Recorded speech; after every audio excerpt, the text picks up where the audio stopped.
Olha, agora eu quero falar com você sobre aposentadoria. Metade dos benefícios solicitados por segurados do INSS em junho foi negada. Os dados consideram pedidos de aposentadoria por idade e por tempo de contribuição, pensão por morte e BPC. Mas o que provoca tantas negativas, hein? Será que tem meios de evitar evitar esse transtorno? Vou conversar sobre esse assunto agora com a Letícia Silveira, que é advogada especialista em direito previdenciário. Está conectada aqui com a gente. Doutora, bom dia. Seja muito bem-vinda ao nosso Santo Café. Bom dia, Wilker. Agradeço a participação. Eu que agradeço pela presença aqui, doutora. Vamos esclarecer então para esse povo, né, que está tendo esses pedidos negados. O que provoca tantas negativas, hein? Erro na documentação, erro de cálculo, o que pode causar isso? Wilker, todo o sistema do INSS, ele deve ser acompanhado, né? Principalmente através da plataforma hoje que o beneficiário pode ter acesso.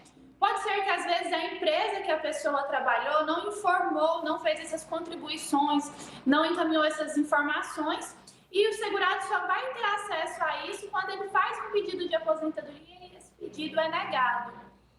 Também tem os casos de recolhimento individual. As pessoas podem estar fazendo com um número diferente daquele que está vinculado ao CNIS, que leva também à negativa do benefício.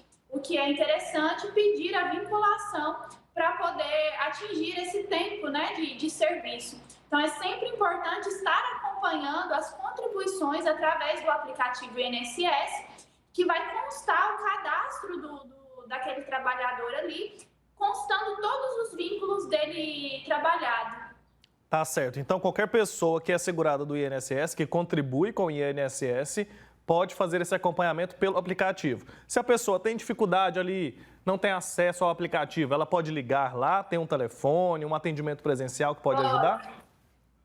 Pode. O INSS ele pode ser acessado através da plataforma, que é o aplicativo Meu INSS, como ele também pode ser acessado via telefone, através do telefone 135 e também presencialmente nas agências do INSS. E na hora de fazer o requerimento ali da aposentadoria, quais documentos eu preciso juntar para chegar já com tudo pronto ali para fazer o pedido e ser mais tranquilo? É de extrema necessidade anexar comprovante de endereço, documento pessoal e a carteira de trabalho. No caso dos contribuintes individuais também que fazem o recolhimento individual, eles podem anexar esses comprovantes, caso não constem na plataforma do INSS ainda, né? Não conste no cadastro dele. Mas documento pessoal, comprovante de endereço e a carteira de trabalho é fundamental em todos os pedidos. Certo, doutora. Agora, a pessoa que está em casa tem dúvida ainda, porque tivemos a reforma da Previdência, estamos no período de transição ainda. Como que a pessoa pode saber, fazer o cálculo ali para entender se ela já tem direito à aposentadoria ou se ela ainda tem que esperar um pouco mais? Hoje o INSS disponibiliza, através da plataforma também, uma simulação de aposentadoria.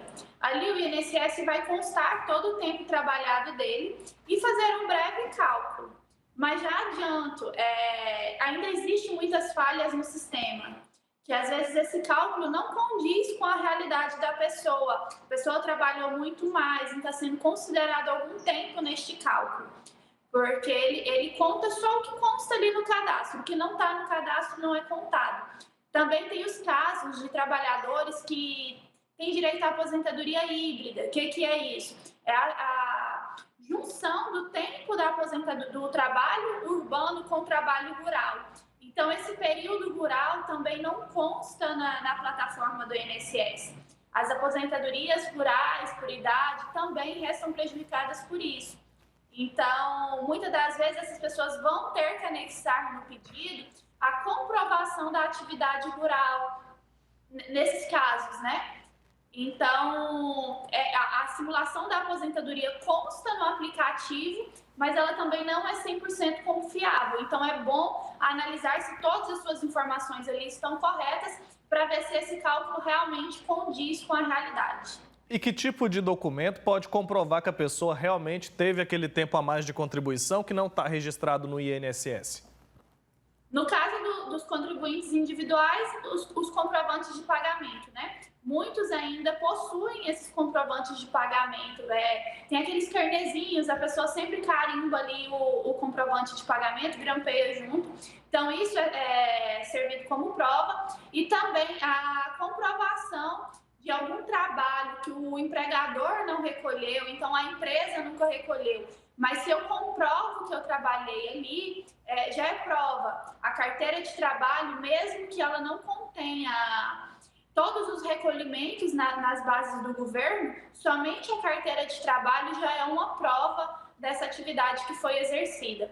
E nos casos de trabalho rural, né, comprovação de todo o trabalho, que pode ser através de certidão de nascimento dos filhos, certidão de casamento, comprovação de entrega de leite, notas de insumos, entre diversas coisas. Então, tudo isso pode compor, então, prova para ajudar essas pessoas. A senhora mencionou a questão do trabalhador rural. É importante ter um cuidado a mais com essas pessoas, porque em muitos casos elas nunca tiveram registro em carteira, né, doutora? E aí são pessoas que têm uma dificuldade maior para conseguir a aposentadoria. No caso delas, o cálculo também é um pouco diferente? Justamente. Essas pessoas, então, têm que realmente ter indícios de provas, né? É um dos maiores índices de negativa do INSS, de difícil comprovação administrativamente mesmo, sendo a maioria dos casos vão parar no Poder Judiciário. O que serve como prova? Esses trabalhadores podem apresentar como prova certidão de nascimento dos filhos, comprovando a atividade rural, notas de insumo, aquelas notinhas de casa agropecuária, casa rural, serve como provas. Então, todo o lastro dele, daquela vida dele no trabalho rural, pode ser anexado como indício de prova. E podemos solicitar também a oitiva de testemunhas.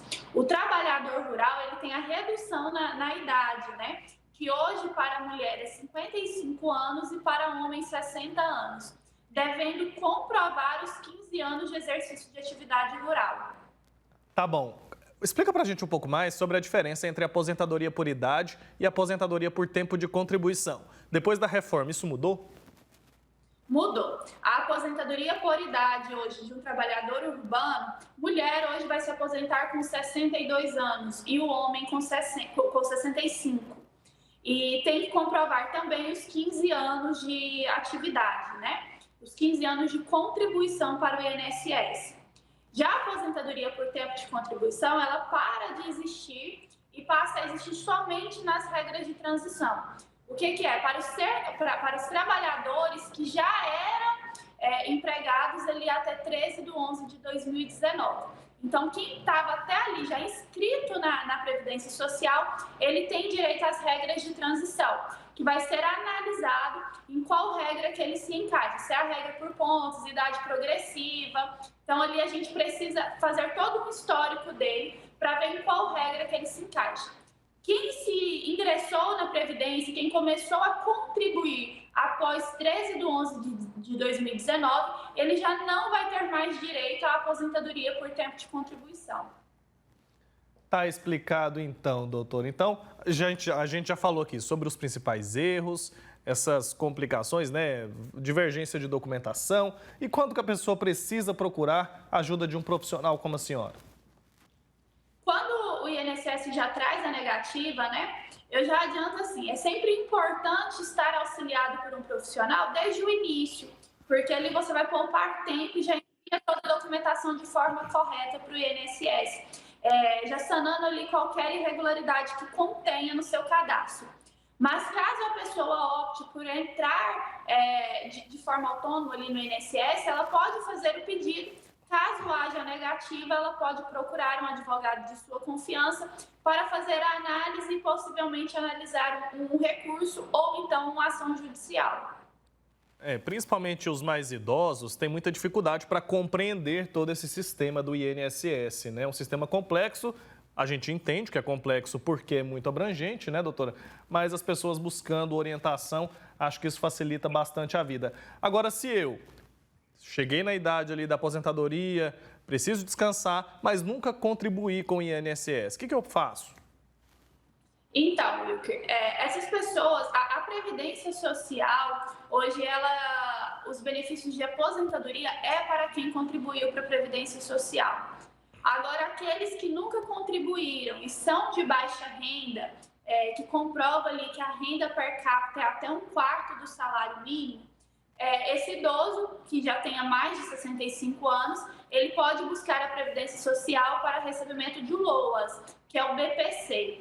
Ou então, aqueles casos de deficientes, crianças também que nascem com alguma deficiência ou adquirem no curso da vida e não possuem esse tempo de contribuição e é também de baixa renda. Então, até 1/4 do salário mínimo é analisado tanto para idosos acima de 65 anos quanto para deficientes. É o único benefício para quem nunca contribuiu para a Previdência Social.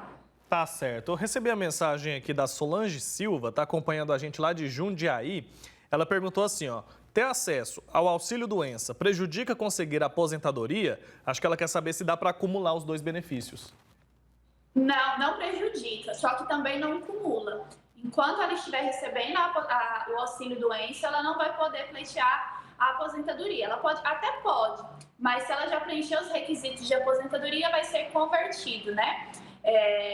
Então, se é só um, ela dá entrada no outro, mas o recebimento do auxílio-doença não prejudica a questão de aposentadoria. E com relação ao valor, são valores iguais ou a pessoa pode optar por aquele de maior valor? Não, se ela preencher, o auxílio-doença ele é temporário, né? Então, ela vai receber ali durante o período da sua incapacidade. Ele é feito o cálculo com média nas contribuições. Da mesma forma, a aposentadoria também. Só que quando ela cessar o auxílio-doença, que cessar esse grau de incapacidade dela, de toda forma, ela vai ter que pleitear o benefício de aposentadoria se ela preencher os requisitos.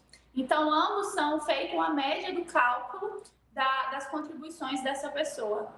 Explicadíssimo, doutor. Agora, a gente já falou sobre o caso das pessoas que nunca contribuíram e chegaram na idade ali de parar de trabalhar.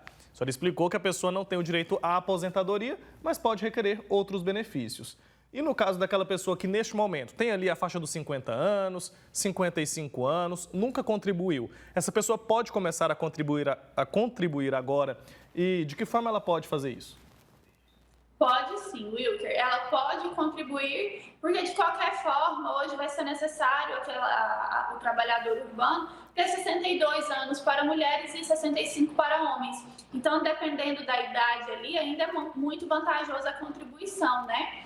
Ela pode contribuir de forma individual. Hoje, pela plataforma do INSS mesmo, ela consegue emitir as guias para contribuição individual. E também tem essas banquinhas de revistas hoje que ainda tem aquele carnezinho da Previdência Social, que a pessoa pode adquirir o carnê e fazer o pagamento todo mês. E é um valor que vale a pena, né, doutora? Porque é uma segurança muito grande. Justamente. Hoje é de extrema importância, até mesmo visando a aposentadoria, mas também visando alguma incapacidade, algum acidente de percurso que a gente tenha na vida e necessita do benefício, né? Com certeza. Eu tenho outra pergunta aqui, a pergunta do Júlio Silva. Ele é lá de Poços de Caldas. Está perguntando assim, ó. Já tive o benefício negado 3 vezes. Compensa entrar na justiça? Aí acho que envolve o porquê desse benefício estar sendo negado, né? Justamente. Tem que analisar a negativa do INSS. Se ele preenche todos os requisitos e o INSS não está considerando alguma coisa, algum trabalho dele. Então, se o INSS não está considerando e ele preenche todos os requisitos, sim, compensa bastante ele procurar a justiça. Tem telespectador lá de Trindade acompanhando a gente, telespectadora. A Regina está perguntando assim, ó, pensão por morte, tem quanto tempo de validade? Hoje, a pensão por morte ela é progressiva, então vai depender da idade da beneficiária na data do óbito daquele segurado. Então, tem que ser analisado o óbito da segurada, a idade da segurada na data do óbito, para verificar se vai ser uma pensão por alguns anos ou se vai ser uma pensão vitalícia. Doutor, e como que eu posso me planejar para a aposentadoria? Acho que muita gente deixa para pensar nisso só quando já está lá na faixa dos 40 para cima, né? Nos 60, nos 70. Desde cedo, é importante a gente ter isso em mente, ter essa preocupação? É muito importante, até mesmo porque se você faz a contribuição de forma individual, tem a possibilidade de você se planejar até mesmo no valor daquele benefício. Então, você fazer uma simulação do quanto eu contribuí e qual que vai ser a minha expectativa de aposentadoria. Nos casos dos trabalhadores empregados, né, eles também têm uma estimativa, se eu contribuo com tanto, meu salário é tanto, essa vai ser a minha expectativa, eu ainda vou demorar mais tantos anos para contribuir, mas nos casos do contribuinte individual, é bem bacana porque permite a gente um bom trabalho, em questão de indicar para ele uma média de valor, se compensa ou não ele aumentar aquele valor de contribuição, dentre outros, para verificar uma estimativa de valor de aposentadoria. Tá certo, é um seguro, né? Então acho que o mais importante é a gente dizer para as pessoas que vale a pena manter essa garantia, mesmo que você não esteja trabalhando de carteira assinada. Se tiver condição, é fundamental fazer essa contribuição. Tem mais uma pergunta que chegou aqui, doutora, para a gente finalizar. A Adriana Costa, lá de Cesarina, está falando o seguinte: meu filho tem limitações de saúde, o médico que acompanha pediu para entrar com o pedido de aposentadoria, mas o médico do INSS não aceitou os laudos. O que fazer? Então, esse é um menor, né? Pelo que ela fala aí. Pelo que eu entendi, sim. Ela não falou a idade. Um benefício assistencial que é o LOAS, né? Então, ele não muitas vezes as pessoas encaram como aposentadoria, mas ele é um benefício assistencial que pode ser revisado a qualquer momento, como também pode ser cessado a qualquer momento. O INSS negou esses laudos, a doença dele é uma doença grave, que incapacita mesmo ele dos atos da vida, então ela pode também analisar uma ação judicial, tá?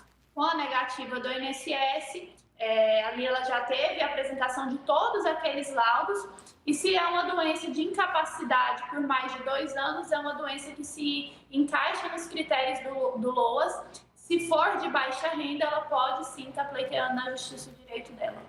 Respondido, então, doutora Letícia, muito obrigado pelo seu tempo aqui junto com a gente. Até uma próxima oportunidade, viu? Obrigada, Wilker. Abraço, tchau, tchau.